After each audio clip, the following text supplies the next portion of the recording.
কিরকম কাটলো রাতটা? আমি রোজার দিকে তাকিয়ে বললাম, আমার কাছ থেকেও নিজের অধিকারটা নিয়ে নিলে? রোজা একটু রাগী লুক নিয়ে একদম আমার কাছে এসে বলল, স্বামীর কাছ থেকে স্ত্রীর অধিকার নিলাম, তাতে আপনার কি? আর হ্যাঁ, আজকের পর থেকে আজ রাতে যেভাবে ভালোবাসছেন প্রতিদিন এইভাবে ভালোবাসবেন আমাকে। নইলে কি? যেভাবে রাতে অধিকার আদায় করে নিচ্ছি এইভাবেই আদায় করে নেব বলে রোজা আমার কপালে আলতো করে একটা চুমু দিয়ে চলে গেল। দরজার সামনে দাঁড়িয়ে রোজা আবার বলল, গোসল করে তাড়াতাড়ি নাস্তা করতে আসেন।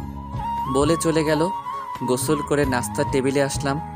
রোজাকে দেখে মনে হচ্ছে ও হাসি খুশিভাবে সবার সাথে কথা বলতেছে। এরকম হাসি খুশি রোজাকে আগে পরে দেখিনি আমি। মা রোজাকে জিজ্ঞাসা করলো, কি রে রোজা, তুই তো মনে হয় আজ অনেক খুশি। রোজা মাকে ইশারায় বলল, তা জানতে পারি এত খুশির কারণ কি? তা তো বলা যাবে না আম্মু। রোজাকে মার সাথে এইভাবে কথা বলতে দেখে আমার গা জ্বলতেছে। কোনো রকম নাস্তা করে বাইরে বের হতে যাব, সামনে এসে রোজা পথ আটকালো আর বলল, কোথায় যাওয়া হচ্ছে শুনি?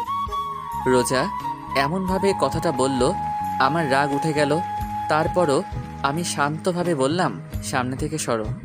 রোজা আবারও বলল, আমি কি বললাম শুনলেন নাই নাকি? আমি রেগে রোজার দুই ডানা ধরে ঘরের ভিতর জোরে সরিয়ে দিয়ে আমি বাইরে চলে আসলাম। বাইরে কিছুক্ষণ ঘোরাফেরা করে বাসায় আসলাম। দেখলাম দরজা খোলা। ভিতরে ঢোকার সাথে সাথে দেখলাম রক্ত আর রক্ত। বাসায় মা, আব্বা, ছোট ভাই, রোজা কেউ নাই। আমার প্রচুর ভয় করতে লাগলো। আমার পুরা শরীর কাঁপতে লাগলো। আর কি হলো? মারে আব্বাকে ফোন দিলাম, কিন্তু তাদের ফোন বাসায়। সজীবকে ফোন দিলাম। সজীব সাথে সাথে ফোন ধরে বলল, ভাইয়া তুমি কোথায়? কাঁদতে কাঁদতে কথাগুলো বলল সজীব। কেন, কি হয়েছে? তুমি তাড়াতাড়ি খুলনা মেডিকেলে আসো। কার কি হয়েছে? রোজা ভাবি।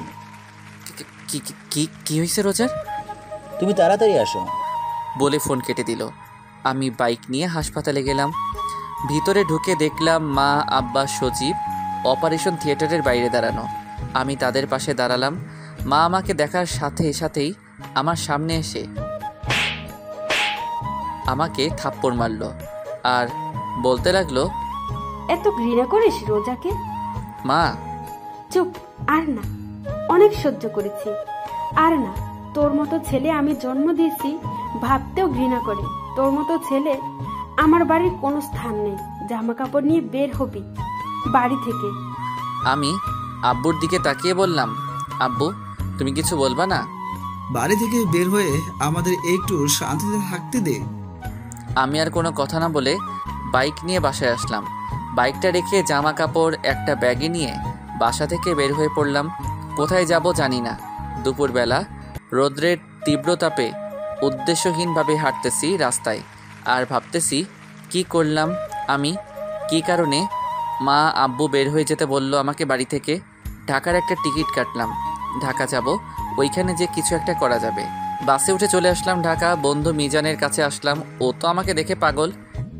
দোস্ত কতদিন পর দেখলাম তোকে? এই তো 2-3 বছর পর। হালা 4 বছরের বেশি। আচ্ছা তুই একটু রেস্ট নে, আমি আসতেছি। তোর আব্বু আম্মু কোথায়? তারা নানা বাড়ি গেছে, 5-6 দিন পর আসবে।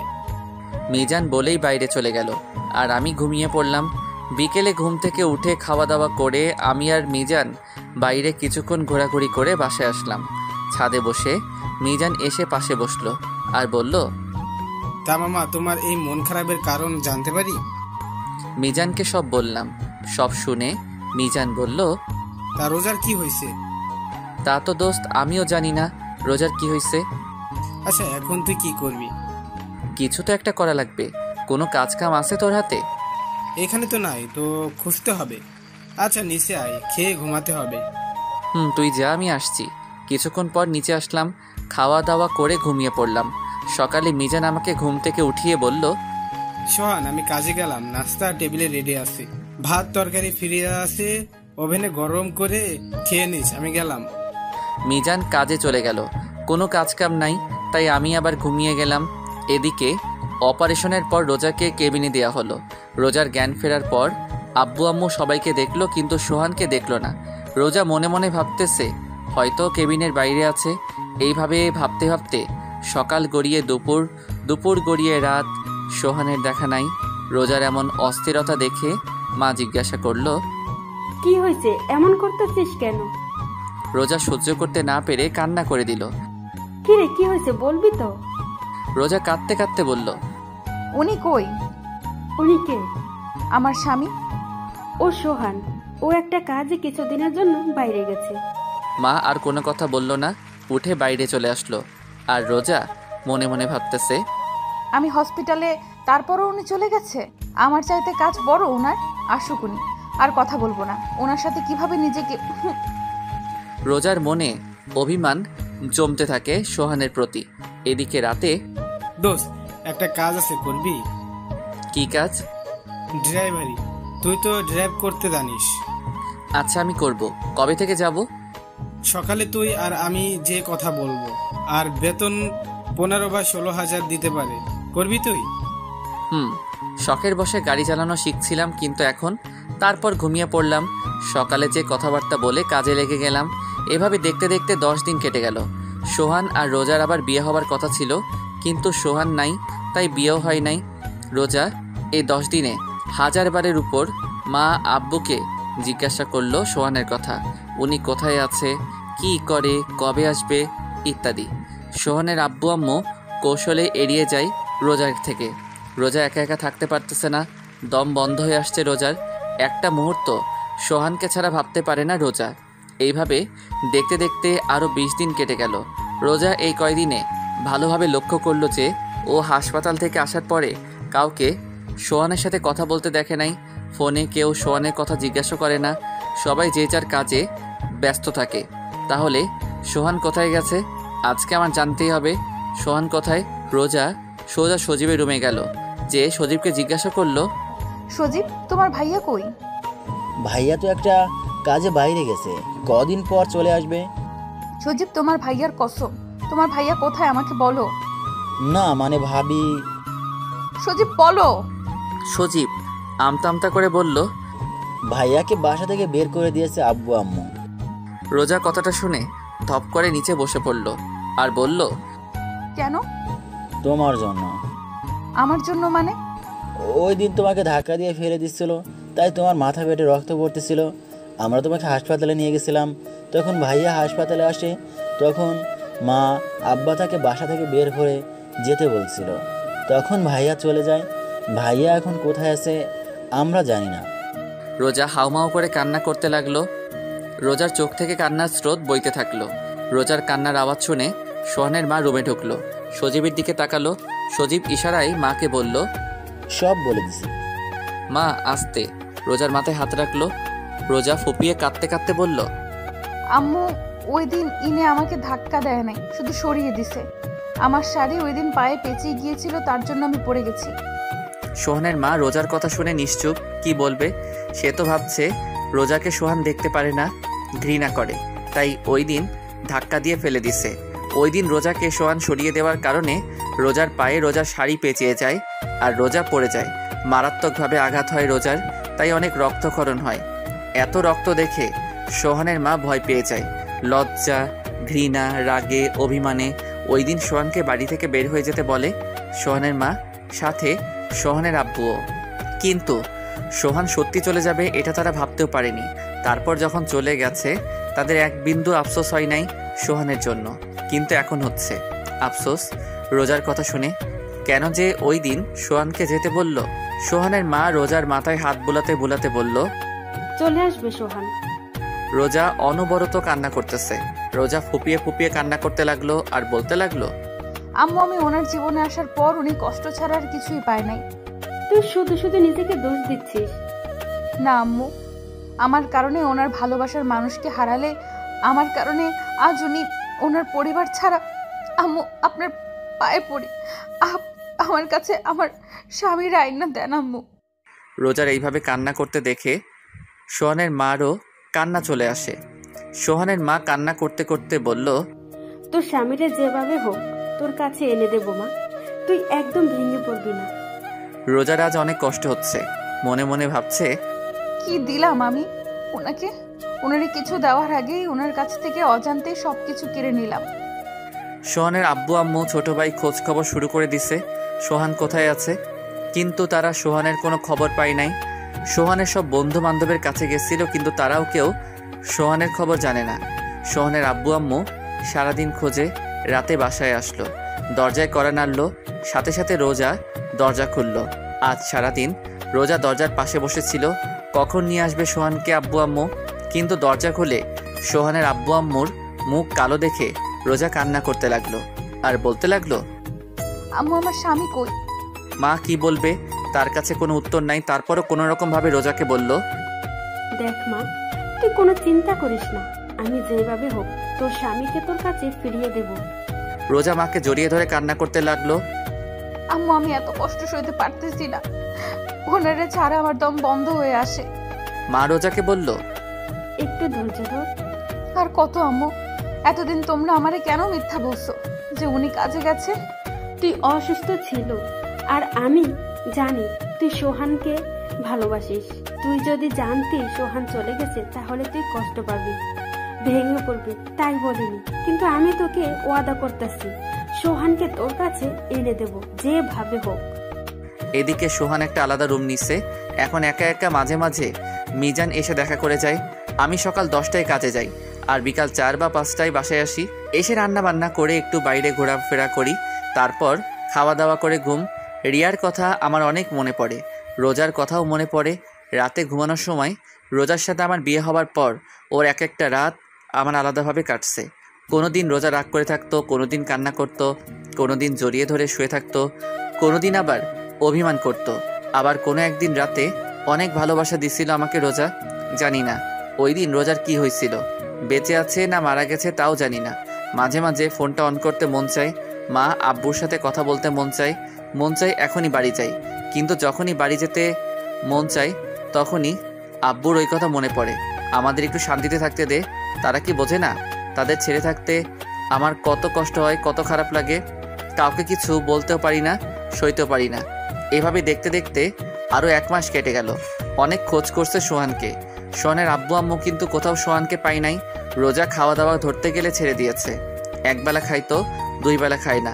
তাও সোহানের মার জোড়াজড়িতে খাই, ঠিকমতো ঘুমিয়ে আসে না, ওর কাঁদতে কাঁদতে রাত পার করে। চোখের নিচে দেখে মনে হয় কেউ পাতিল থেকে কালি দিয়ে লাগিয়ে দিছে চোখের নিচে। রোজার এমন অবস্থা সইতে পারে না সোহানের মা শাড়ির আঁচলের আড়ালে মুখ চেপে বোবা কান্না করে। রোজা না খেতে অজ্ঞান হয়ে পড়ে। ডাক্তার ডাকার পর, ডাক্তার চেক আপ করার পর সোহানের মাকে বলে, মিষ্টি খাওয়ান। মানে আপনি দাদি হতে চলেছেন। মা আব্বু এই কথা শুনে খুশিতে কান্না করে দিল। রোজার জ্ঞান ফেরার পর রোজার জন্য খাবার আনলো মা। ভাত মাখতে মাখতে মা বলল, এখন থেকে আর না খেয়ে থাকবি না, কারণ এখন আর তুই একা না, বুঝলি? মানে আম্মু, আর আমি এখন ভাত খাবো না? চুপচাপ খা, নইলে আমার দাদু ভাই কষ্ট পাবে। দাদু ভাই মানে? আরে পাগল, তোর গর্বে তোর স্বামীর সন্তান। রোজার পেটের উপর হাত দিয়ে অবাক চোখে সোহানের মায়ের দিকে চেয়ে আছে। সোহানের মা ইশারায় মাথা নাড়িয়ে রোজাকে হ্যাঁ বলল। রোজা ঢুকরে কেঁদে উঠল। সোহানের মা বাম হাত দিয়ে রোজাকে জড়িয়ে ধরে বলল, এখন থেকে আর তুই নিজেকে নিজে কষ্ট দিবি না। এখন তোর ভিতরে কিন্তু ছোট্ট সোহান বড় হচ্ছে। রোজা অনবরত কান্না করতে আছে। আস্তে আস্তে রোজাকে ভাত খাওয়ানোর পর রোজাকে শুইয়ে দিয়ে সোহানের মা চলে আসলো। রোজা বিছানায় শুয়ে শুয়ে একা একা বলতেছে, কোথায় আপনি? আমার কথা কি আপনার মনে পড়ে না? আমি কি করছি, আমাকে এইভাবে কেন কষ্ট দেন? আমারেও নিয়ে যাইতেন আপনার সাথে, আমার ভালো লাগে না আপনারে ছাড়া। আপনি কেন বোঝেন না? পাগলের মতো একা একা কথা বলতে থাকে রোজা। এভাবে দেখতে দেখতে আরো 1 মাস চলে গেল। রোজা এখন নিজেকে একটু শক্ত করছে, কারণ তার স্বামীর সন্তান তার গর্ভে। বিয়ের পর সোহানকে কিছুই দিতে পারে নাই রোজা, তাই সোহান যে দিন আসবে সেদিন সোহানকে সোহানের সন্তান দেবে। সোহানের মা সারাদিন রোজার আশেপাশে থাকে, রোজাকে কোনো কাজ করতে দেয় না। রোজার কখন কি প্রয়োজন রোজার বলার আগে এনে দেয়, কিন্তু সোহানকে এনে দিতে পারল না। সোহানের মা অনেক কবিরাজের কাছে গেছে সোহানকে ফিরে আনানোর জন্য। কবিরাজরা তাবিজ তুবিজ দিছে, কিন্তু তাতে কোনো কাজ হয় নাই। রিয়ার আম্মু কিভাবে সোহানের বিয়েটা হয়েছে সেটা জানার পর রোজাকে দেখতে আসছিল, কিন্তু ওনার ভুলটা বুঝতে পারে যে এই বিয়েতে সোহানের কোনো মত ছিল না। শুধু সোহানের আব্বু আম্মুর জন্য দায়ী করে বিয়েটা করছে। রোজা এতিম জেনে রোজাকে রিয়ার স্থান দেয় রিয়ার মা। রোজাকে মেয়ে হিসেবে মেনে নেয় রিয়ার মা সোহানের আম্মুকে বলে সোহান যেদিন আসবে তার পরের দিনই রোজাকে আমাদের বাড়ি থেকে অনুষ্ঠান করে উঠিয়ে দেবে সোহানের ঘরে। একটু হলেও শান্তি বিরাজ করতেছিল সোহানের ঘরে, কিন্তু এদিকে সোহান কাজে যায়, খায় দায়, ঘুমায়। এখন রিয়ার চাইতে রোজাকে বেশি মনে পড়ে, কেন জানি না মন চায় রোজার কাছে যাইতে। মাঝে মাঝে মনে হয় রোজা আমাকে ডাকতেছে। কি মনে করে আজ ফোনটা অন করলাম, হাজার হাজার SMS, মিসড কল, মা, আব্বু, সজীব, ইমন, আরও কিছু বন্ধুদের মিসড কল আসছে। খুব বেশি অবাক হলাম রিয়ার মার মিসড কল দেখে। ফোনটা হাতে নিয়ে এইসব SMSগুলো দেখতেছিলাম। এরই মধ্যে সজীবের ফোনটার দিকে এক ধ্যানে তাকিয়ে আছি। দেখতে দেখতে ফোনটা কেটে গেল, ধ্যানটাও ভেঙে গেল। আবার ফোন সজীবের, রিসিভ করলাম। হ্যালো ভাইয়া, তুমি কোথায়? আমি নিশ্চুপ, কোনো কথা বলতেছি না। সজীব হ্যালো হ্যালো বলেই যাচ্ছে। মা মা মা, ভাবি ভাবি, ও ভাবি। কি হয়েছে? ফোনের ওপাশে থেকে এই কথাগুলো শুনে ফোনটা কেটে দিলাম। কেন জানি না মার কণ্ঠস্বরটা শুনে মনটাই কী রকম একটা শান্তি লাগতেছে। ফোনটা অফ করে ঘুমিয়ে পড়লাম। এদিকে সোহানের ফোন অন পেয়ে সজীব অনেক খুশি হয়, কিন্তু সজীবের খুশি মাটি চাপা পড়ে যায় সোহান ফোন কেটে দেওয়াতে। সজীবের সামনে মা ভাবি দাঁড়িয়ে আছে, জিজ্ঞাসার দৃষ্টিতে তাকিয়ে আছে সজীবের দিকে। সজীব শান্তভাবে বলল, ভাইয়ার ফোন অন পাইছিলাম, ফোন ধরে হ্যালো বলেই কেটে দিল, এখন ফোন বন্ধ বলতেছে। রোজা মুখটা আড়াল করে কান্না করে দৌড়াতে দৌড়াতে রুমে চলে গেল। বিছানার উপর লাফ দিয়ে শুয়ে কান্না করতে লাগলো। সোহানের মা দরজার আড়াল করে দাঁড়িয়ে রোজার এমন কান্না দেখে। দেখা ছাড়া যে তার আর কিছুই করার নাই। রিয়ার আব্বু আম্মু, সোহানের আব্বু আম্মু, সজীব সোহানের কিছু খালাতো ভাই মিলে সোহানকে খুঁজছিল, কিন্তু কোথাও পেল না। খুঁজলো বলতে সোহানের সব বন্ধুদের বাসায় আরও টুকটাক জায়গায়। রাতে সবাই বাসায় আসলো খালি হাতে। দরজা খুলে যখন দেখে সোহান নাই, নিমিষেই মুখটা অন্ধকার হয়ে যায় রোজার। এইভাবে দেখতে দেখতে আরও কিছুদিন কেটে গেল। একদিন সকালে ইমন আসলো সোহানের বাসায়। দরজায় কড়া দিয়ে দাঁড়িয়ে আছে। সোহানের আম্মু এসে দরজা খুলল। ইমনকে দেখেই বলল, আরে ইমন, আয় ভিতরে আয়। ইমন ভিতরে যে বসলো। তুই বস, আমি চা নিয়ে আসি। না খালা, চা খাবো না, একটু আগে খেয়েছি। আগে বলেন, সোহানের কোনো খোঁজ পাইলেন? না, এখনো কোনো খোঁজ খবর পাই নাই। তুই জানিস সোহান কোথায়? জানি না কোথায় আছে, কিন্তু কার কাছে আছে সেটা জানি। ইমনের কথা শুনে মার চোখ ভিজে উঠল। ভেজা ভেজা চোখে ইমনকে জিজ্ঞাসা করলো, কার কাছে আছে আমার সোহান? খালা, মিজান থাকতো না আপনাদের বাসার বাসায়? আমার মনে হয় সোহান ওর কাছে আছে, কেননা এই দেখেন মিজান আর সোহানের একটা ফটো ফেসবুকে মিজান ছাড়ছে। সোহানের মা এক ধ্যানে ছবিটার দিকে তাকিয়ে আছে। ফোনটা হাতে নিয়ে রোজার রুমে গেল সোহানের মা। যে দেখে রোজা বিছানায় শুয়ে শুয়ে পেটের উপর হাত দিয়ে কান্না করতেছে। রোজা সোহানের মাকে দেখে বৃথা চেষ্টা করলো চোখের পানি আড়াল করার। সোহানের মা রোজার পাশে বসে ফোনটা দেখিয়ে বলল, এই দেখ তোর স্বামী। রোজা চুপচাপ ছবিটার দিকে তাকিয়ে আছে। ফোনটায় সোহানের ছবির উপর হাত দিয়ে সোহানকে অনুভব করতে লাগলো, আর চোখ থেকে তো পানি পড়তেছে। তুই আর কান্না করবি না, তোর স্বামীরা তোর কাছে 2 দিনের মধ্যে এনে দিব। আম্মু আমি এখনই যাবো ওনার কাছে। এতদিন ধৈর্য ধরছিস, আর 2টা দিন মা, একটু ধৈর্য ধর। এই কথা বলে ফোনটা নিয়ে ইমনের কাছে দিল। আরও কিছুক্ষণ ইমনের সাথে কথা বলল মা। তারপর ইমন চলে গেল। কিছুক্ষণ পর সোহানের আব্বু বাসায় আসলো। আসার সাথেই সোহানের আম্মু জিজ্ঞাসা করলো, পাশের বাসা রেহানারা থাকতে মনে আছে? মনে থাকবে না কেন? মিজানের আম্মু কথা বলছো তো? হুম। তারা তো 4 বছর আগে এখান থেকে চলে গেছে, তো এখন কি আমাদের সোহান ওখানে। কি? তোমার ডায়েরিতে নাম্বার আছে, ফোন দাও রোহানকে। তুমি জানলে কেমন করে? আর ওরাতে ঢাকা থাকে? এত কথা বলার সময় নাই, তুমি নাম্বার বের করে ফোন দাও। আর আমি জানি ওরা ঢাকা থাকে, তার জন্য সজীব গেছে টিকিট কাটতে। তুমি শুধু ফোন দিয়ে জিজ্ঞাসা করো ঢাকা কোথায় থাকে সোহান। মিজানের মার সাথে কথাবার্তা বলে রওনা হলো ঢাকার উদ্দেশ্যে। সোহানের আব্বু আম্মু সজীব আর রোজাও যাচ্ছে ঢাকায়। সারাটা পথ রোজা কান্না করতেছিল, কিন্তু ওর মুখে এক অদ্ভুত রকমের তৃপ্তি ছিল। সকাল 8টায় দরজায় অনেক জোরে ধাক্কাধাক্কির আওয়াজ শুনে ঘুম ভাঙল। ঘুম ঘুম চোখে দরজা খোলা মাত্রই কেউ একজন ঝাপটে করে জড়িয়ে ধরল। সামনের দিকে তাকিয়ে দেখি মা, আব্বু, সজীব দাঁড়িয়ে আছে, আর রোজা আমাকে জড়িয়ে ধরে কান্না করতে লাগলো। রোজাকে নিজের থেকে ছাড়িয়ে নিতে যাব, তখনই মা ইশারায় বলল ওকে রুমে নিয়ে যেতে। রোজার কানের কাছে মুখ নিয়ে বললাম, ছাড়ো, সবাই দেখতেছে। রোজা কোনো কথা বলতেছে না, আমাকে জড়িয়ে ধরে কান্না করতেছে। রোজাকে জড়িয়ে ধরা অবস্থায় রুমে নিয়ে আসলাম। ওকে বিছানায় বসাতে যাব, রোজা আরও আমাকে ঘুরিয়ে বিছানায় ফেলে আমার বুকে মাথা দিয়ে কান্না করতেছে। ওর এমন কান্না দেখে নিজের কাছে অনেক খারাপ লাগতেছে। আমি রোজাকে বললাম, কান্নাটা থামাও, আমার শার্ট ভিজে যাচ্ছে। রোজা আমার কথার কোনো উত্তর না দিয়ে আমাকে আরও জোরে জড়িয়ে ধরে কান্না করতে লাগলো। রোজা, প্লিজ কান্নাটা থামাও। রোজা কোনো কথা না বললে আমার হাতটা ওর পেটের উপর রাখলো। ছলো ছলো চোখে তাকিয়ে আছে রোজা। আমার বুঝতে বাকি না রোজা পেটের উপর হাত দিয়ে কি বোঝাতে চাচ্ছে। আমি খুশিতে ওর কপালে একটা গভীর চুমু খাই। রোজা চোখ বুঝে আরও শক্ত করে জড়িয়ে ধরলো আমায়। কিছুক্ষণ পর রোজা ঘুমিয়ে পড়ছে আমার বুকে। মা দরজার সামনে দাঁড়িয়ে আমাকে ডাকতেছে, উঠতে যাব। এর মধ্যে মা রুমে ঢুকলো। রোজা এখনো আমাকে জড়িয়ে ধরে ঘুমিয়ে আছে। উঠতে যাব, এরই মধ্যে মা বলে উঠলো, থাক, ওঠা লাগবে না, শুয়ে থাক তুই। রোজার মাথায় হাত বুলাতে বুলাতে মা বলল, কতদিন পর মেয়েটাকে একটু শান্তিতে ঘুমাতে দেখলাম। তুই চুপচাপ শুয়ে থাক, ওর ঘুম ভাঙলে উঠিস। মা এই কথা বলে বাইরে থেকে দরজা লাগিয়ে চলে গেল। আমি পলকহীনভাবে তাকিয়ে আছি রোজার দিকে। কত বদলে গেছে মাত্র কয়েক মাসে। ওর চোখে মুখে আগের মতো সেই মায়া নেই, কিন্তু কষ্টের ছাপ স্পষ্ট। ও এমনভাবে আমার বুকের উপর মাথা দিয়ে শুয়ে আছে যে আমি নড়াচড়া করতে পারতেছি না। এমনভাবে আমার বুকের উপর মাথা রেখে আছে। দুপুরবেলা রোজার ঘুম ভাঙল। বুক থেকে মাথাটা তুলে আমার দিকে ঘুম ঘুম চোখে তাকিয়ে আবার কান্না করে দিল। রোজার চোখের পানিটা মুছে দিয়ে বললাম, কি হয়েছে, কাঁদতেছো কেন?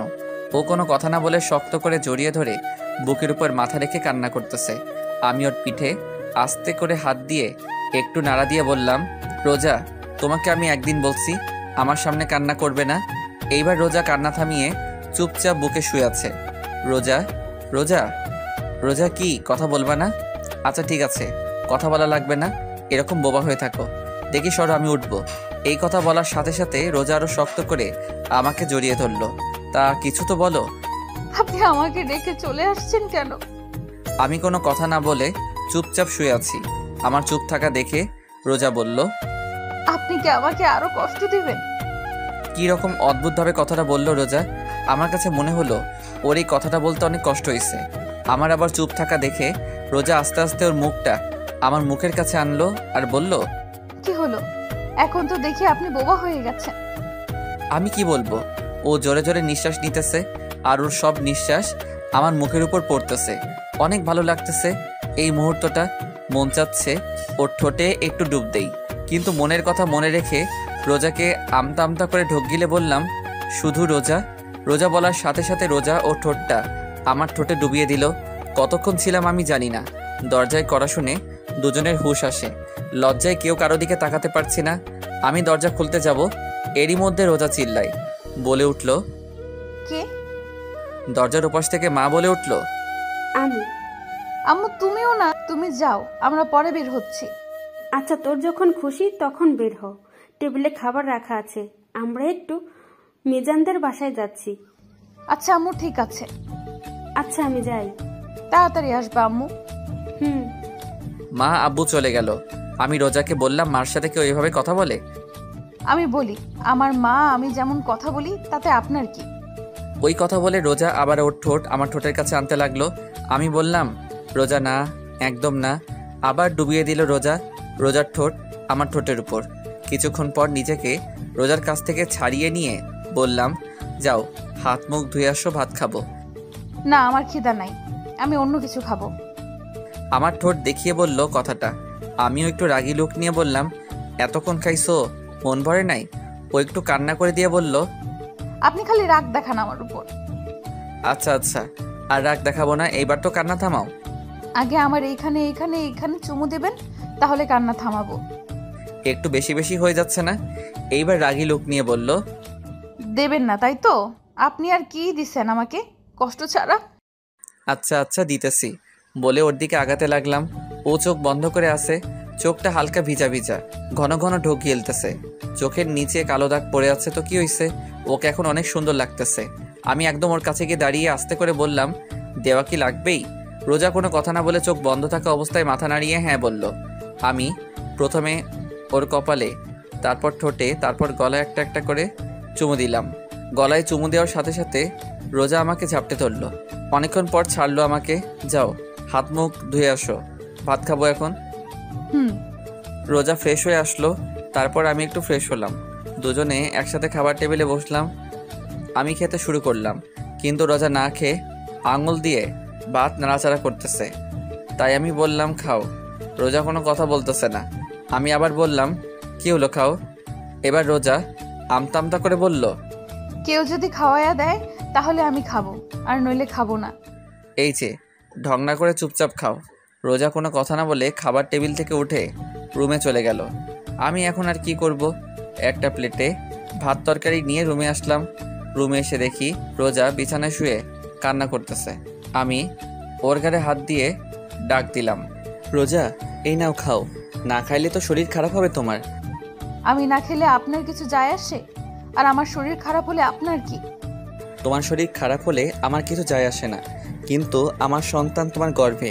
তোমার শরীর খারাপ হলে আমার সন্তানেরও সমস্যা হবে। নাও হা করো। এখনও মুখ ফুলিয়ে অন্যদিকে ফিরে বসে আছে রোজা। ওর শরীর আর ওর চেহারা দেখে অনেক কষ্ট হচ্ছে। মাত্র কয়েক মাসে কি অবস্থা করছে নিজের, আর কয়েক মাস ওর থেকে দূরে থাকলে হয়তো মরেই যেত।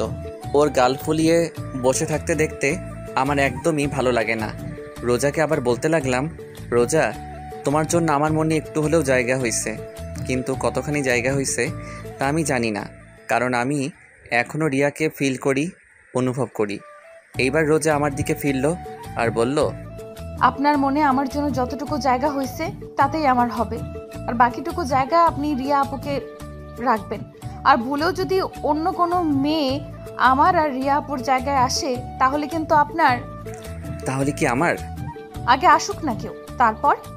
তা শুনি, আসলে কি করবা? আপনারে কেন বলবো? আচ্ছা বলা লাগবে না, নাও হা করো। আগে আপনি ভালোভাবে বসেন। এইভাবে তো ঠিক আছে। আরে বসতে বসি, বসেন। তারপর সোজাভাবে বসলাম। বসার সাথে সাথে রোজা আমার কোলের উপর বসলো। বসে ওর হাঁটুর উপর ভাতের প্লেটটা রেখে বলল, এবার খাওয়ায় দেন। আমি ওর কাণ্ড দেখে অবাক। আমি রোজাকে ভাত খাওয়াতে লাগলাম। ও ভাত খাচ্ছে আর আমার দিকে চেয়ে আছে। চোখ থেকে টুপ টুপ করে পানি পড়তেছে, কোনো কথা বলতেছে না। ওর চোখ অনেক কথা বলে, ওর মনে অনেক কষ্ট, সেটা ব্যাখ্যা করে। মাঝে মাঝে ওর চোখের দিকে তাকাতে ভয় করে, নিজেকে অপরাধী মনে হয়। না জানি ওর উপর অনেক অপরাধ করছি। ওর সাথে খাওয়া শেষে রোজাকে বললাম, তুমি একটু রেস্ট নাও, আমি বাইরে থেকে আসতেছি। বলার সাথে সাথে রোজা আমার হাতটা ধরে ওর পেটের উপর রাখলো। আমি অবাক চোখে ওর দিকে তাকিয়ে আছি। ও চোখ বুজে আছে, জোরে জোরে নিঃশ্বাস নিচ্ছে, কিছু বলবে হয়তো, কিন্তু সাহস পাচ্ছে না। ওর নীরবতা দেখে আমি বললাম, কিছু বলবা? রোজা মাথা নাড়িয়ে হ্যাঁ বলল। আমি ওকে একটু সময় দিয়ে বললাম, আচ্ছা বলো কি বলবা। আমার যে হাতটা রোজার পেটের উপর ছিল, ওই হাতটা আর একটু জোরে চেপে ধরলো পেটের উপর আর বলল, আপনার সন্তানের কসম কেটে বলেন আপনি আর আমাকে রেখে কোথাও যাবেন না। আমি চুপচাপ ওর দিকে চেয়ে আছি, আর ও করুণ চোখে আমার দিকে চেয়ে আছে। আমি ওর দিকে চেয়ে আছি। কি হলো বলুন? আমার কাছ থেকে কোনো উত্তর না পেয়ে আমার হাতটা ছেড়ে দিয়ে বিছানায় শুয়ে কান্না করতেছে।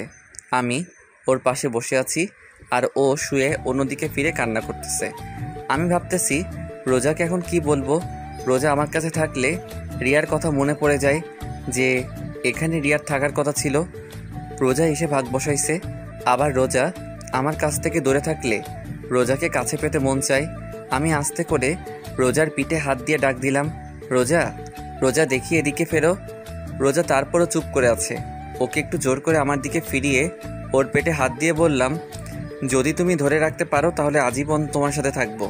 রোজা ছলছল চোখে আমার দিকে চেয়ে আছে।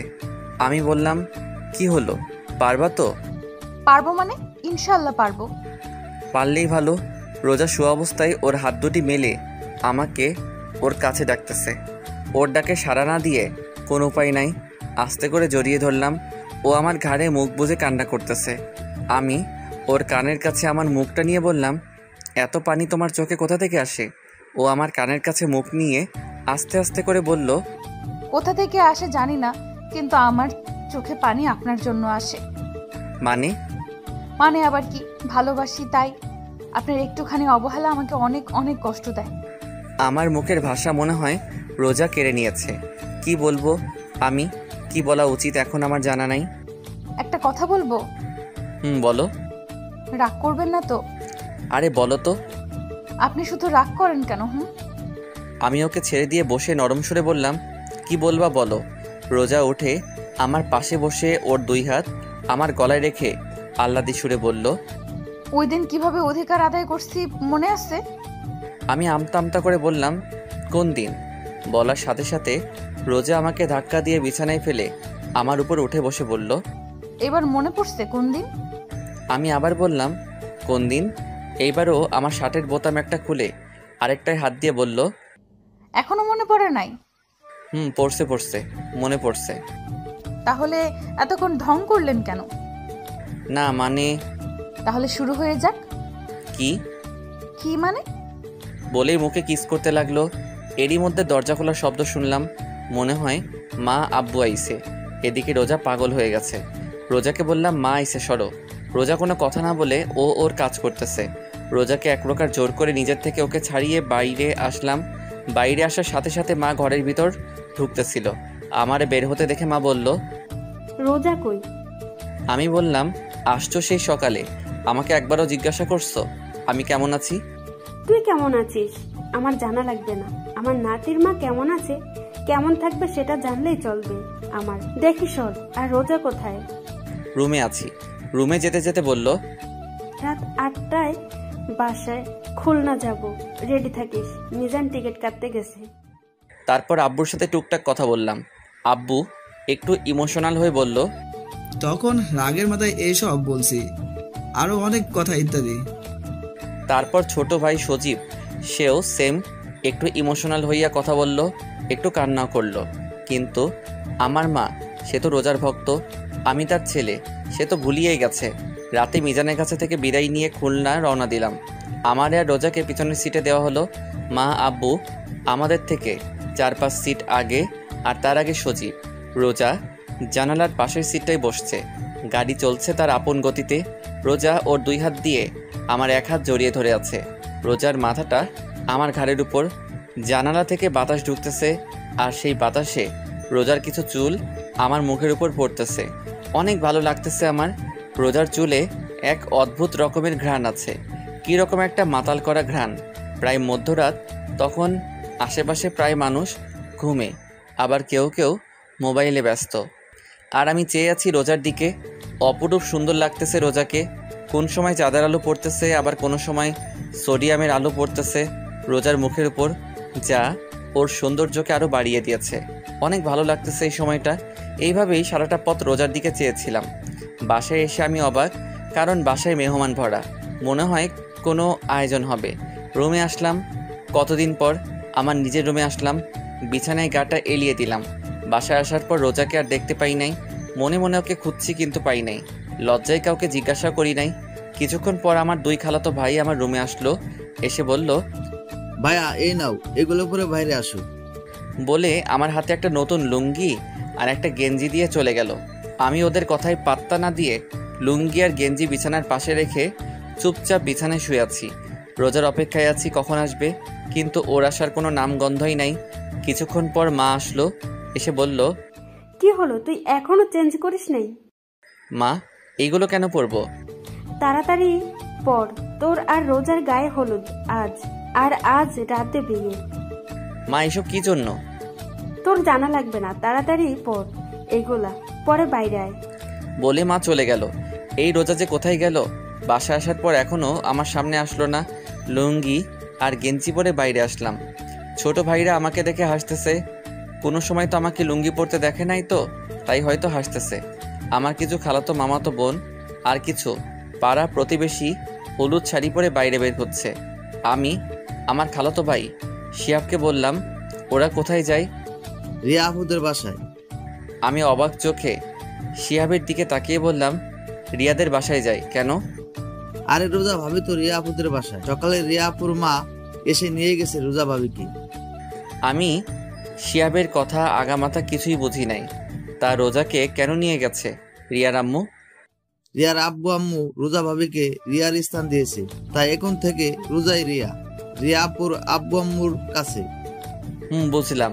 তা ওরা কি করতে গেছে রিয়াদের বাসায়? কি করতে যাবে? রোজা ভাবিকে গায়ে হলুদ দিতে গেছে। ও আচ্ছা, আমি রুমে যাই, দরকার পড়লে ডাক দিস। আচ্ছা। রুমে এসে বসে বসে ভাবতেছি, রিয়ার আব্বু আম্মুর আবার কি হলো? রোজাকে সোজা মেয়ে হিসেবে মেনে নিল? তাদের আর কোনো মেয়ে নাই, তার জন্য নাকি অন্য কিছু? সব ভাবতেছি। কিছুক্ষণ পর শিহাব আসলো। রুমে এসে বলল, ভাইয়া চলো। কোথায়? কোথায় আবার? বাইরে আসো, এখন তোমার গায়ে হলুদ দেবে। আমি আর কোনো কথা না বলে শিহাবের সাথে বাইরে আসলাম। দূর সম্পর্কের নানিরা এসে আমাকে নিয়ে একটা পাড়ার উপর দাঁড় করালো। কিছু কিছু মহিলারা আদি যুগের গান গাইতে লাগলো। কেউ কেউ আমার গায়ে হলুদ দিয়ে যাচ্ছে। এইভাবে অনেক নিয়মকানুনের পর শেষ হলো গায়ে হলুদ। আমাকে ভালো মতো গোসল করিয়ে ঘরে নিয়ে আসলো। সন্ধ্যাবেলা একটা শেরওয়ানি পরে কিছু লোকদের সাথে রিয়াদের বাসায় গেলাম। অনেক সুন্দর করে সাজানো হয়েছে রিয়াদের বাড়ি। পুরা বাড়ি লাল নীল ছোট ছোট লাইটে ভরপুর। রিয়াদের বাড়ির ভিতর ঢুকলাম, বুকটা ধকধক করতেছে। বাড়িতে ঢোকার সাথে সাথে রিয়ার ছোট ভাই দৌড়ে এসে আমাকে জড়িয়ে ধরলো। আমি ওকে জড়িয়ে ধরে বললাম, কি হয়েছে? ও কোনো কথা না বলে আমার হাত ধরে বরের বসার জায়গায় বসলো। রিয়ার আব্বু আম্মু আমার আশেপাশে ছিল, কিন্তু কোনো কথা বলে নাই আমার সাথে। এখনও ধীরে ধীরে বিয়ের কাজ শেষ হলো। রিয়ার আব্বু আম্মু এখন আমার পাশে বসা। রিয়ার মা আমার মাকে ফোন দিয়ে বলল তাদের বাড়ি আসতে। রিয়ার আম্মু আমার পাশে বসে আছে, কিছু বলবে হয়তো, কিন্তু বলতে পারতেছে না। ওনার এরকম অবস্থা দেখে আমি জিজ্ঞাসা করলাম, খালা কেমন আছেন? কোনো কথা বলতেছে না, শাড়ির আঁচলটা মুখে দিয়ে অন্যদিকে ফিরে আছে। আমি এবার বললাম, মা কেমন আছেন? রিয়ার আম্মু আমার দিকে ছলো ছলো চোখে তাকিয়ে আছে। আমার সামনে দাঁড়িয়ে তার হাত দিয়ে আবার গাল ধরে বলল, আমাদের ক্ষমা করে দিস বাবা। আপনি এইগুলো কি বলতেছেন? ওই দিন রিয়াকে তোরে দেখতে দিই নাই। আরে থামো, কি এসব কি কথা বলতেছো? না মা নে। ওনার কথা বলা শেষ হবার আগে আমার মা আসলো। এসে রিয়ার আম্মুকে বলল, কিসের জন্য ডাকলে? চল নতুন বউ বরকে একসাথে ঘরে তুলে নি। চল, এতে আবার আমারে ডাকা লাগে? কিছুক্ষণ পর রিয়ার আম্মু আমার হাত ধরে নিয়ে রিয়ার রুমে নিয়ে যেতে লাগলো। পিছে তাকিয়ে দেখি রোজাকে মা আমার পিছনে পিছনে নিয়ে আসতেছে। রিয়ার রুমে আসলাম। রুমে ঢোকার সাথে সাথে এক অদ্ভুত অনুভূতি হলো। মনে হলো আমার পুরো শরীরের ভিতর কীরকম জানি ঠান্ডা বাতাস বয়ে গেল। রিয়ার আম্মু আমাকে খাটে বসালো, রোজাকে আমার পাশে বসালো হয়েছে। আজ আবার রোজা বধূ সাজে সেজেছে। রিয়ার আম্মু আমার হাতটা নিয়ে রোজার হাতের উপর রাখলো, রেখে বলল, সোহান আজ থেকে রোজাকে ভালোবাসবা রিয়ার মতো, কারণ এখন থেকে আজীবনের জন্য রোজা আমার মেয়ে। এইবার মা আমার আর রোজার হাত ধরে বলল, সোহান যে চলে গেছে তাকে ভেবে কোনো লাভ নাই। আমরা এখন রিয়ার জন্য দোয়া ছাড়া কিছুই করতে পারবো না। এবার আমি বললাম, দোয়া করব আল্লাহ যেন পরকালে আমাকে রিয়ার সাথে রাখে। আমার কথা শুনে রিয়ার আম্মু আর আমার মা আমার দিকে অবাক চোখে তাকিয়ে আছে। রোজার দিকে তাকিয়ে দেখলাম মাথা নিচু করে মুখ কালো করে আছে। রোজার মুখ কালো দেখে রিয়ার আম্মু রোজার থুতনি ধরে রোজাকে বলল, ও ওর ভালোবাসার মানুষকে চাইছে, আল্লাহর কাছে তুইও আল্লাহর কাছে তোর স্বামীরে চাইবি। রোজা শুধু মাথা নাড়িয়ে ঠিক আছে বলল। আরও অনেক কথা বলে রিয়ার মা আর আমার মা আমাকে আর রোজাকে রেখে বাইরে থেকে দরজা আটকে চলে গেল। আমি আর রোজা দুজনে চুপচাপ বসে আছি, কেউ কোনো কথা বলতেছি না। আমি আস্তে করে বিছানায় শুয়ে পড়লাম। রোজা এখনও খাটে বসা। অনেকক্ষণ হয়ে গেল, রোজা এখনও চুপচাপ বসে আছে। আমি রোজাকে বললাম, কি হলো ঘুমাবা না? চুপচাপ আমার দিকে চেয়ে আছে। আমি আমার দুহাত মেলে বললাম, কি হলো, আসো। আমার দুহাত মেলা দেখে রোজা আমার বুকের উপর ঝাঁপিয়ে পড়লো। চুপচাপ বুকের উপর শুয়ে আছে, কোনো কথা বলতেছে না। রোজা, রোজা, রোজা, হুম। কি হয়েছে? মন খারাপ? না। তাহলে আপনি আমাকে ভালোবাসবেন তো? ভালো না বেশি উপায় আছে? শত হলেও তুমি আমার ভবিষ্যৎ সন্তানের মা। আগে বলেন, ভালোবাসবেন তো?